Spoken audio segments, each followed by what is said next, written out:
Summary of the 100 Great Copywriting Ideas by Andy Maslen. 1. Long words don't always make you sound more intelligent. Some of us like to think that using long, polysyllabic words makes us sound intelligent. But we're wrong in that assertion. Intelligence alone doesn't move the reader to take action. Clarity does. Why? Because if the reader doesn't understand you, they're unlikely to buy from you, no matter how intelligent you might be. Maslen references an article from The Economist to illustrate his point. In a piece published during the 2008 American presidential race, Maslen noticed that among the polysyllabic words, anathema, insinuate, redoubtable, there were simpler, more common words, dodgy, grumpy, sizzling. His contention is that copywriters don't use long words to make themselves sound smart, but rather to keep their writing brief and concise. In other words, they will only use a long word if a shorter one won't do. Bottom line? You can, and should, use long words at times, depending on who you're writing for, of course, but keep in mind, copy is about the reader, not you. 2. In the end scene of The Wolf of Wall Street, Leonardo DiCaprio asks an attendee of a seminar he's speaking at to sell him a pen. The attendee stammers and then describes the pen and who it's for. DiCaprio smiles and asks another attendee, and then another, and another, before the movie fades to black. Like the oblivious seminar attendees, most would-be copywriters often fall into the trap of describing a product's features, what it does, who it's for, the materials it's constructed from. This is a mistake, and a costly one at that. People don't care what a product does, unsurprisingly. They care about what it can do for them. One formula that helps tap into a prospect's self-interest is FAB, which stands for features, advantages, benefits. Features are what things are. Advantages are how those features make a product better than a competitor's. Benefits answer the customer's questions, what's in it for me? To quote Maslen, if you can hear your customers saying, so what? You're not talking benefits. 3. Another headline idea, true or false writing headlines is tough.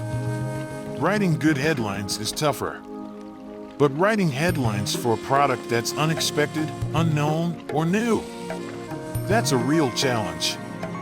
One headline idea for products that fall into that category is to ask a question that addresses potential ignorance head-on, without making the reader feel stupid.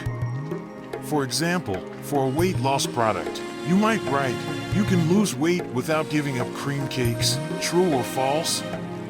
Then, in the body copy, you might follow up with, it's true, before explaining why. One particular advantage of this headline idea is, if pulled off correctly, it can be highly memorable. If the headline is all the prospects reads, they're still likely to remember the right answer, yes, you can. 4. I object when writing copy. It's not enough to convince the buyer to say yes by writing about benefits alone. Buyers, for the most part, are skeptical by nature, and for that reason, you have to raise and overcome objections that prevent them from taking action. Objections vary from industry to industry and from product to service.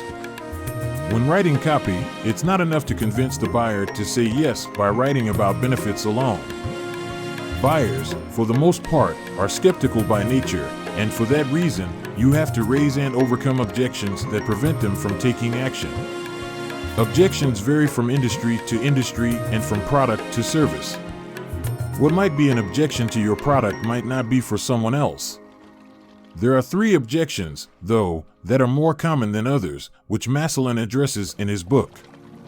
First, there's it's too expensive. If a prospect says this, you need to demonstrate the value of your product by showing how much they will save or make versus the cost.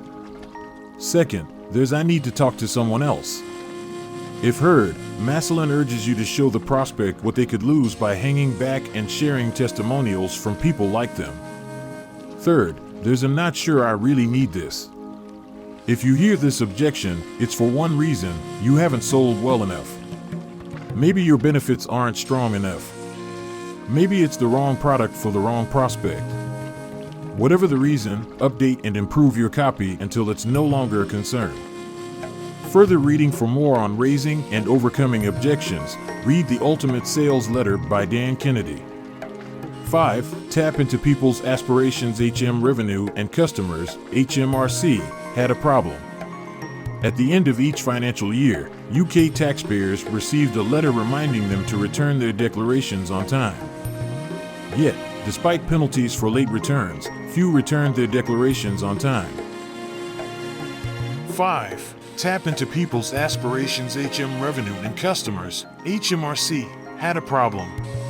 At the end of each financial year, UK taxpayers received a letter reminding them to return their declarations on time.